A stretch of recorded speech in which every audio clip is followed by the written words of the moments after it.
Hello friends, welcome to Jenny cooks. Friends, இன்றைக்கி lunch box recipe தான் நாங்கள் பார்க்க போகிறோம். லஞ்சுக்கு வந்து நிறைய பேர் வந்து ஈஸியாக டிஃபன் பாக்ஸுக்கு போட்டு கொடுத்துட்ற மாதிரி செஞ்சு காட்டுங்க அப்படின்னு அப்பப்போ வீடியோவில் கேட்குறீங்க. அதுக்காகவே நான் எடுத்திருக்கேன். இன்றைக்கி வந்து நான் பூண்டு சாதம் செய்ய போகிறேன். இந்த பூண்டு சாதம் ரொம்ப அருமையாக இருக்கும். இந்த மாதிரி வெரைட்டி ரைஸ்லாம் பார்த்திங்கன்னா ஒரு 5-6 நிமிஷத்துலேயே நம்ம செஞ்சு முடிச்சிடலாம். ஈஸியாக குழந்தைங்களுக்கு அதே மாதிரி ஹெல்த்தியாகவும் இருக்கணும். நீங்கள் இது சாதம் செஞ்சு பாருங்கள், ரொம்பவே நல்லது, ரொம்ப டேஸ்ட்டாகவும் இருக்கும்.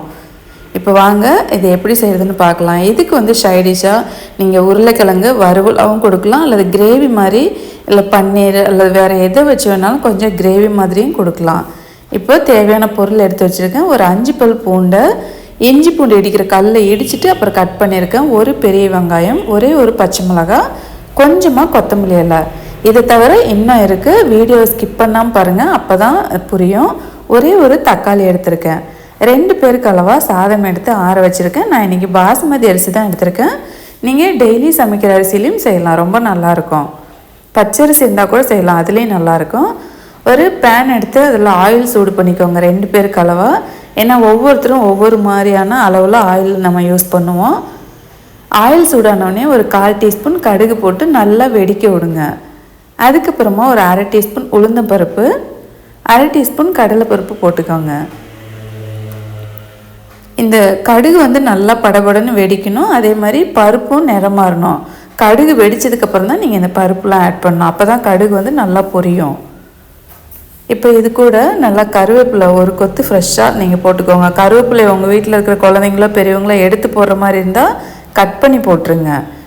இப்போ நம்ம இடித்து வச்சுருக்கிற பூண்டு ஒரு 5 பல் எடுத்து இல்லைங்களா, அதை வந்து போட்டுட்டு, பூண்டு நிறம் மாறக்கூடாது, ஆனால் வாசனை மட்டும் நல்லா வரணும். அந்தளவுக்கு ஒரு பாதி அளவு வதக்கி எடுத்துக்கோங்க. இதுக்கப்புறமா நம்ம நீல வாக்கில் கட் பண்ணி வச்சுருக்கிற ஒரு பெரிய வெங்காயம் நான் எடுத்திருக்கேன். இதையும் சேர்த்துக்கலாம். ஒரே ஒரு பச்சை மிளகாய் நீல வாக்கில் கீறி வச்சுருக்கேன், இதையும் போட்டுக்கோங்க. உங்கள் குழந்தைங்க காரம் கொஞ்சம் அதிகமாக சாப்பிட்ற மாதிரி இருந்தால் காரம் இன்னும் அதிகமாக சேர்த்துக்கலாம். இதோட கம்மியாக சாப்பிட்றதுன்னா ஒரு பாதி மிளகாய் மட்டும் நீங்கள் போட்டுக்குங்க. இந்த வெங்காயமும் பார்த்திங்கன்னா ப்ரௌனாக வதக்கக்கூடாது, ஓரளவுக்கு ஒரு அந்த சில்வர் பதத்தை தாண்டி கொஞ்சம் நல்லா வதங்கினா போதும். காட்டுறேன் பாருங்கள், இந்த அளவுக்கு நமக்கு வதங்கினா போதும், லைட்டாக நிறம் மாறணும். இப்போது ஒரு தக்காளி எடுத்துருந்தோம் இல்லைங்களா, அதையும் சேர்த்துக்கலாம். சேர்த்துட்டு நல்லா இந்த பூண்டு வெங்காயம் இதோடு சேர்த்து வதக்கும்போது ரொம்ப வாசனையாக இருக்கும். இந்த சாதம் வந்து கட்டாயம் குழந்தைங்களுக்கு பெரியவங்களுக்கு கொடுத்து விடுங்க, ரொம்ப ஹெல்த்தியானதும் கூட. இதில் சேர்த்துருக்க வெங்காயம், தக்காளி, அந்த பூண்டு, இன்னும் பொருள்லாம் சேர்ப்போம், இது எல்லாமே நல்லா சத்தானது தான். இப்போ ஒரு மூடி போட்டு ஒரு 2 நிமிஷம் வெயிட் பண்ணுங்கள். அந்த தக்காளி நல்லா மசியட்டும். தக்காளி கொஞ்சம் குலைவாக நல்லா ஆகணும், அந்தளவுக்கு வதக்கி எடுத்துக்கோங்க. எல்லா பொருளும் நல்லா வதங்கும் போது நல்லாயிருக்கும் சாதம் சாப்பிட்றதுக்கு. தக்காளி நல்லா வதங்கியாச்சு, போதும் இந்த அளவுக்கு. இப்போது இதில் ஒரு மெயினான பொருள் இது புதினா கட்டாயம் சேருங்க. புதினா வந்து கொஞ்சமாக எடுத்துகிட்டு நல்லா கழுவிட்டு பொடி பொடியாக கட் பண்ணிக்கோங்க, இல்லைனா கையிலே வந்து நல்லா கிள்ளி போட்டுக்கோங்க. இதை வந்து சுருளை வதக்கணும், ஒரு 10 செகண்ட் ஆகும். ஏன்னா ஒவ்வொருத்தரும் ஒவ்வொரு மாதிரி பூண்டு சாதம் செய்வாங்க. நான் நம்ம வீட்டில் செய்கிற மாதிரி செஞ்சு காட்டியிருக்கேன். அந்த புதினா போட்டு நல்லா வதக்கினோடனே வறுத்த வேர்க்கடலை நல்லா ஒரு கைப்பிடி அளவு நிறையா போட்டுக்குங்க.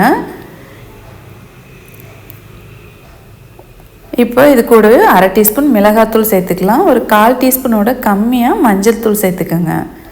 இதையும் சேர்த்துட்டு நல்லா வதக்கிக்கோங்க. வேர்க்கடலை வந்து உங்கள்கிட்ட பச்சை வேர்க்கடலை இருந்துச்சுன்னா ஃபஸ்ட்டே நம்ம தாளிக்கிறதுக்கு முன்னாடி ஆயிலே போட்டு கூட நல்லா நீங்கள் வறுத்து எடுத்துக்கோங்க. நான் இப்போ சேர்த்துருக்கிறது வறுத்த வேர்க்கடலை, அதனால் நான் கடைசியாக சேர்த்துருக்கேன். இப்போது அந்த மிளகாத்தூள் உள்ள பச்சை வாசனையெல்லாம் போயிடுச்சு. இப்போ வந்து சாதம் சேர்த்துக்கலாம். நான் வந்து பாஸ்மதி அரிசி தான் போட்டிருக்கேன். உங்களுக்கு எந்த ரைஸில் வேணாலும் செய்யலாம், எல்லாத்துலேயுமே ரொம்ப நல்லாயிருக்கும். நல்லா ஆற வச்சு உதிரியாக போடுங்க, அப்போ தான் பார்க்கவும் அழகாக இருக்கும், சாப்பிடவும் நல்லாயிருக்கும். 2 பேருக்கு அளவாக சாதம் சேர்த்துட்டு கடைசியாக தான் கொத்தமல்லி எல்லாம் சேர்க்கணும், அப்போ தான் ரொம்ப நல்லா வாசனையாக இருக்கும்.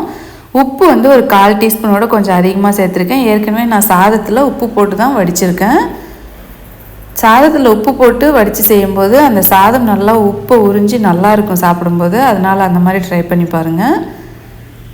உப்பு சேர்த்துட்டு நல்லா கலந்து எடுத்துக்கோங்க. இது நான்ஸ்டிக் பேன் அப்படின்றதுனால இந்த மரக்கரண்டி வச்சு கொஞ்சம் கிளறது கஷ்டம். ஒருவேளை நீங்களும் இதே மாதிரி பேனில் செய்கிற மாதிரி இருந்தால் ஒரு பாத்திரத்தில் கொட்டி அப்படியே கிளறிக்கங்க. அவ்வளோதான். இனிமேலாம் நம்ம வந்து அடுப்பில் வைக்கணும்னு அவசியம் இல்லை. சாதம் சேர்த்துட்டு சும்மா ஒரு கொஞ்ச நேரம் நீங்கள் அடுப்பில் வச்சிங்கன்னா போதும். அதுக்கப்புறமா நம்ம ஸ்டவ் ஆஃப் பண்ணிவிட்டு இந்த மாதிரி கிளறிக்கோங்க. நம்ம புளி சாதம் கிளற மாதிரி தான்.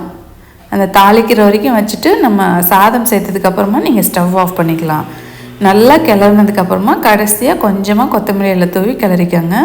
இதுக்கு சைடிஷாக இந்த மாதிரி ட்ரையான சாப்பாட்டுக்கெலாம் கொஞ்சம் கிரேவி மாதிரி இருந்தால் தான் நல்லாயிருக்கும் தொட்டுக்கிறதுக்கு. அதனால் நான் உருளைக்கிழங்கு மசாலா வச்சுருக்கேன் பூரிக்கு வைக்கிற மாதிரி. உங்களுக்கு விருப்பமானது ஏதாவது நீங்கள் வச்சுக்கோங்க. ஆம்லேட் வச்சு சாப்பிட்லாம், ரொம்ப நல்லாயிருக்கும். தேங்க்யூ, பாய்.